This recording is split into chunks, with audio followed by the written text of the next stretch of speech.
What is up guys, welcome back to the Rev Report. Today we'll be looking at the all-new 11th generation Honda Civic hatchback.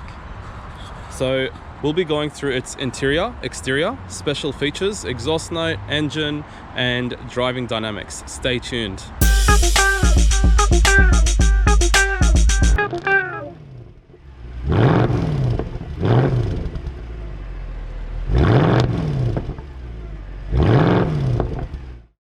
So starting off with the exterior of the Honda Civic 11th gen, as you can see it's very much European or more elegantly designed compared to the generations in the past.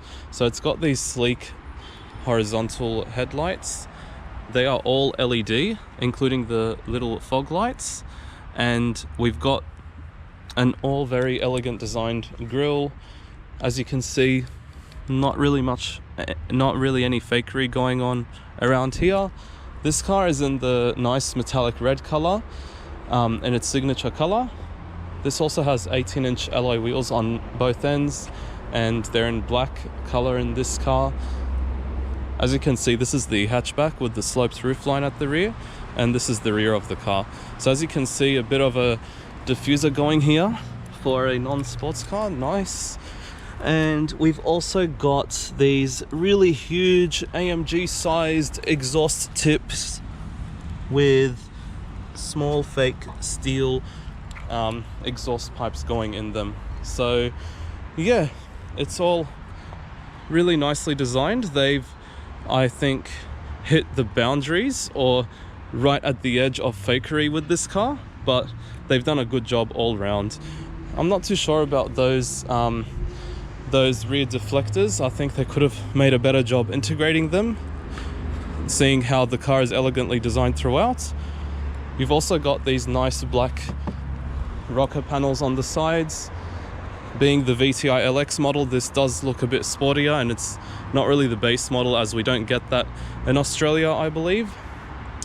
And this one starts from $47,200, so it's definitely not something that, you know, you could just go and buy right away, seeing how good everything is and how it all sounds really great. And this also has electric side mirrors, LED indicators mounted in the side mirrors, touch operated door handles at the front only, not at the rear, symbolized by those three textured lines. Also has that beeping noise whenever you lock and unlock the car. Coming back to the boot, so it's a manually operated boot. This actually has 449 liters of boot space, so it's definitely not small at all. It's only 40 liters or so, give or take, smaller than the Porsche Macan I reviewed, if you want to go and check that out. And yeah, there's not really much to complain. You've got a nice subwoofer in here. I believe this car does come with the Bose sound system, being the VTI LX. And yeah, no spare wheel in here. I would assume they would occupy it with a wheel inflation kit right there. And you've got the mounting points for the booster seats at the rear. And from the boot area, you can see there's these little tweeters behind the heads of the rear passengers, so that's a nice touch. Other than that, not much going on in the boot.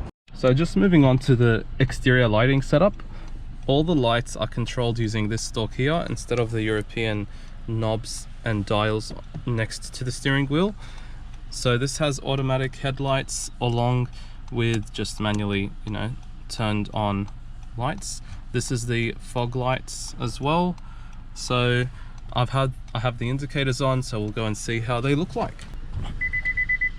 So as you can see, the rear of the Honda Civic 11th gen has halogen indicator lights and reverse lights, along with LED braking lights, and the center braking light is integrated with the two left and right tail lights.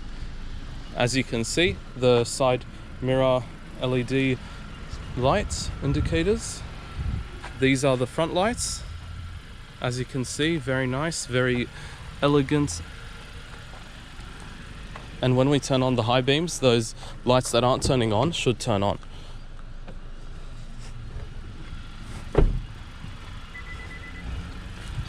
There we go. And so those are your full setup of LED lights at the front, along with part LED at the rear. Now I'll jump into the interior. Something that I noticed about the paint, it doesn't look like they've applied many coats for the body paint. So as you can see, it's a bit lighter around the edges of entering the interior from the doors. So yeah, but other than that, it does all seem very nice to touch inside here. It's all a little bit plush at the top, and this is all very nice faux carbon like trim throughout the interior. Although this is piano black, I don't know why they kill me now, they haven't put this type of trim throughout the interior across. It should have been like that, I think. You've also got these really nice suede insert seats with a leatherette around them with nice red stitching. And so going into the front of the car, as you can see, it all looks fairly simple and very streamlined. So you've got this nice horizontal hexagon pattern going on in front of the air vents, and you've got a really nice retro looking air vent controls in front of the air vents as well. So just looking around the interior and touching all the places where you'd normally touch, the steering wheel, the door, just closing the door does sound very solid. And this made a little sound, and I'm gonna start up for us. So we've got 2 USB ports at the front and a wireless charging dock. So you've got the Apple CarPlay and Android Auto and just for charging, along with the 12-volt socket right next to them. You've got your AC controls, thankfully, Honda, thank you, all across here underneath the main infotainment screen. So that's always nice and practical. Looks like these are buttons as well. Let's just start up the accessories. Okay, so these look like they're your heated seats. So they're all screen activated, and this is the infotainment. So as you can see, it's all very nice to control and very much responsive, as you'd expect from a 2022 modeled car. As you can see, it also has the Bose sound system, which is always nice to have a premium sound system in a car. Down here, you've got your safety assist features. So this car does come with the active lane keep assist and also automatic emergency braking, along with actually cruise control, adaptive cruise control that is, and slow traffic follow. So it can actually follow the traffic whilst they're starting and like stopping and going whilst you're on cruise control. So it's a very, very comfortable car to drive on a daily basis in terms of cruise control and automatic active safety features. It also does come with a reversing camera and also rear cross traffic alert. So it's all very, very handy. I think the feature list in here does somewhat match what the Mazda 3 has to offer as its competitor. If you'd like to check out that video, you can also using the link above. Moving on, yeah, the seats in this car, they are okay. They are electrically operated, which is always very, very nice. Also, along with the passenger side, so this actually does give it an advantage over the Mazda 3. As you saw, the Mazda 3 does have the manually adjustable passenger seat. Going to the instrument gauge cluster, this is a fully digital cluster, so we can change the settings through these buttons on the steering wheel. So as you can see, this is for changing the track for your Bluetooth, for example. So if we press the home button, it will actually ask us to switch the content over here. So if we customize, this is also a button as well. So let's go, yep, okay. So we can turn off and on a few items that would appear on the left side of the screen. It doesn't really have an option to change the whole screen. It looks like this is actually an analog cluster, an analog dial, so you can't change that side. It looks like you only have the screen behind this dial. So, you know, Honda could have done a better job with making it a full screen and maybe even competing with the likes of Audi. So, but continuing on, so this is the glove box in the Honda Civic, and it's all very nicely, softly opening up for us. AC is on. We'll just turn this off. And you've got the nice metal finish door handles interior. And this is the lighting for your, the brightness for the gauge clusters and lighting inside the interior. So I'll just turn it up to the max. It doesn't really have any controls for the ambient lighting. This is ambient lighting on the side of the door panels in only the front doors. So yeah, we'll jump into the rear now. You've also got all automatic window switches. You don't have automatic windows at the rear, it looks like, only at the front. Driver passenger, electronically operated mirrors with the button to electronically close and open them. As you can see in the mirror as well, so we'll just close them. As you can see, it's got the blind spots icon there, which turns on whilst we're driving, as we'll see later on in the video. And unlock and lock buttons for the doors, along with the disabling the window switches at the rear. Jumping into the rear, so as we can see, also the same pattern as the front in terms of quality wise. We've got the same type of nice thunk for the rear doors, along with the same material wise for the door pockets inside.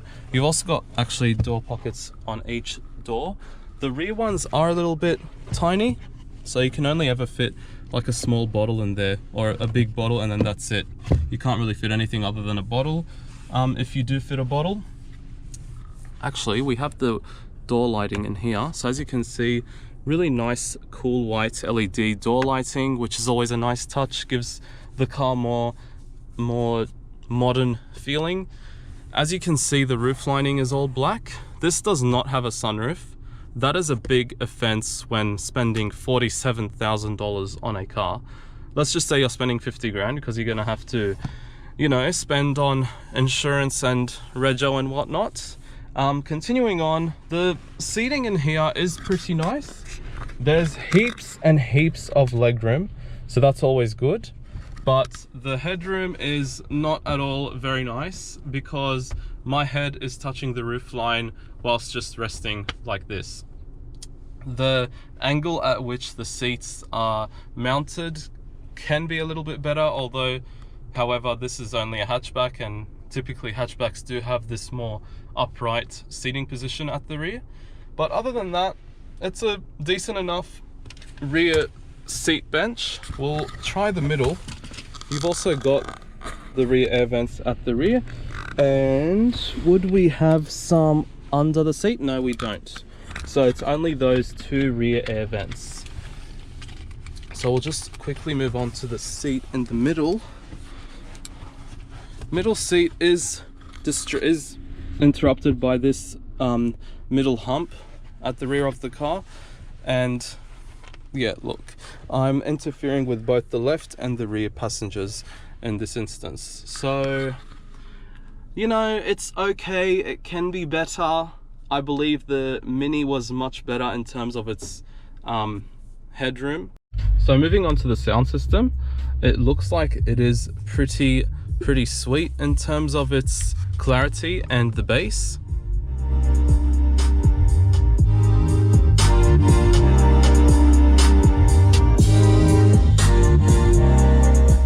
Not much mirror movement either, not much rattles when turning it up all the way. So you've got auto high beam in this car as well. You've also got automatic windscreen wipers, which is good, as you can see. And you've also got the rear wipers, which aren't automatic. One special feature this car has is with a few of its locking features. So we'll just jump out of the car for a second.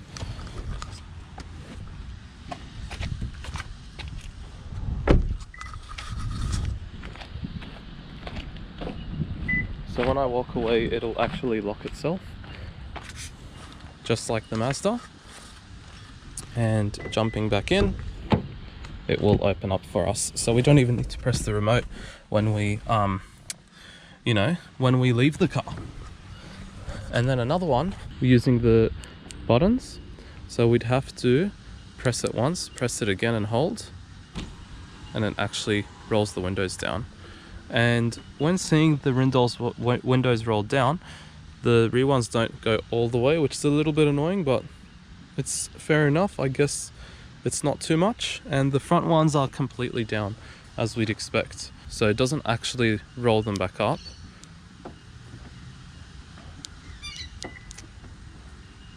No, it doesn't roll them back up. So it only actually rolls them down from the unlock button.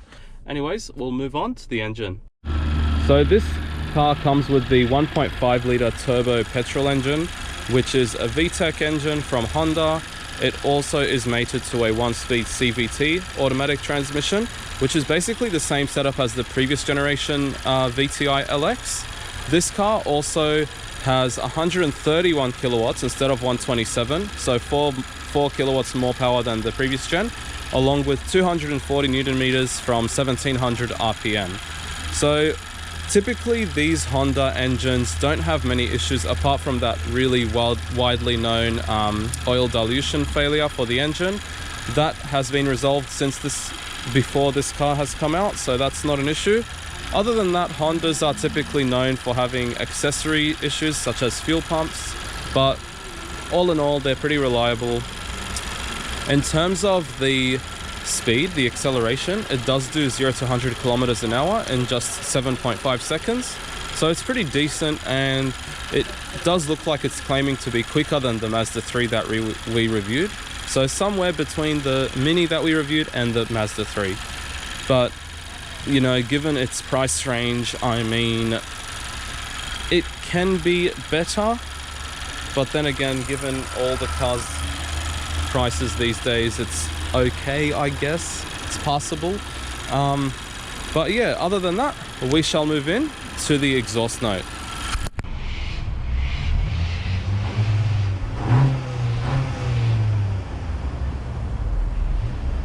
Now we shall head on to the driving.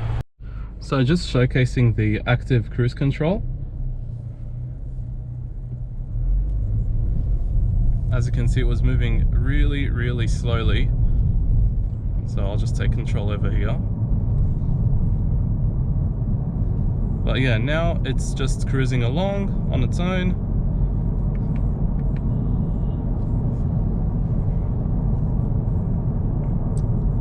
Just going over and it steers on its own as well. So that is pretty sweet. It's all very nice and comfortable. It's a perfect daily driver. Not really any much road noise going on either. It's very isolated from the rest of the world. In terms of the instrument cluster, it can seem a little bit too busy, I think, in terms of the the middle, where I can see the digital speed indicator, and also with all the cruise control, economy and whatnot, drive mode settings. So we'll just turn to the left here, where we can give it a little bit of beans so that we can test the handling and the acceleration.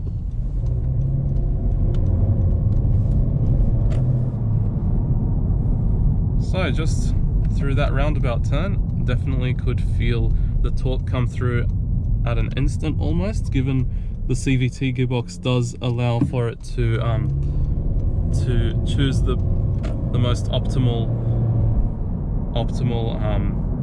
rev range for accelerating the quickest at any given pedal movement. There is a little bit of a turbo blow off as well when we let off the throttle. So we'll just open up the windows to try and get that in the video. So there are fake gears. I mean, this is a 1-speed advertised everywhere. So I don't know if you could hear that, but it's pretty loud.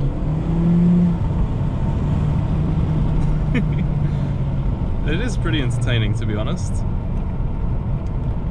But these pedals, I don't know.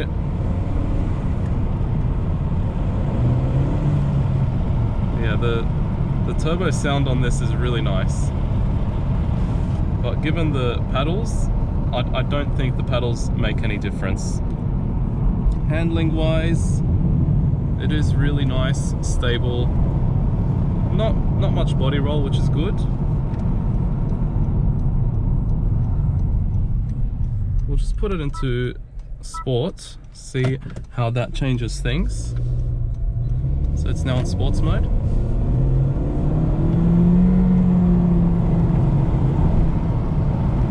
So yeah, very decent. Not really much more you need in terms of speed with this car. Feels like the steering wheel also tightens up a little when we put it in sports mode, so that's good. In terms of handling, this is a no-brainer. This is pretty nice. And then speed bumps, it's just so nice and cushiony. It's so good. So we'll just put it back in normal. I think it's a more refined ride versus the Mazda. So we'll just demonstrate the reversing features on this car as well. As you can see, reversing camera along with the recross traffic alert.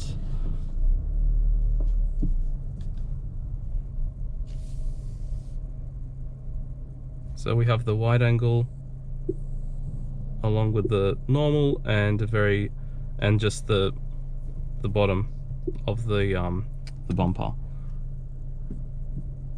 This car does not have any parking sensors actually, so that's a shame. Moving on, the CVT does like to launch at you sometimes when you're giving it, and it is a little bit delayed, so that's not the best in terms of being able to drive to control how you drive fast. But it's okay. It's only a little problem, not a huge one. In terms of driving, it's pretty decent.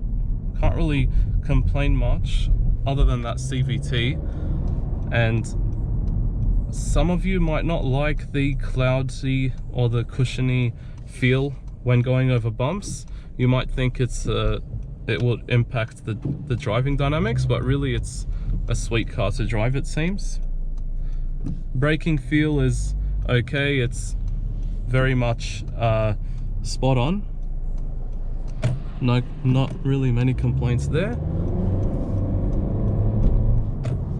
But in terms of the acceleration, it's just it does feel pretty instant for what it is. For just a 1.5 litre and a 1-speed CVT, it's pretty decent. We'll just put it back into its auto drive feature, and also resuming the cruise control so that the car does its own thing. Oh, this is so good. So now that truck is coming to a stop, as we will automatically. Yeah, the adaptive cruise is a little bit just like other adaptive cruise controls. It's very much hard to brakes last minute basically, and when going off it doesn't really it does take its time as well. So we'll just overtake this truck. We don't need to stay behind them. Thank you so much guys for watching. Be sure to like, comment, share and subscribe, and I hope to see you all in the next video. Cheers.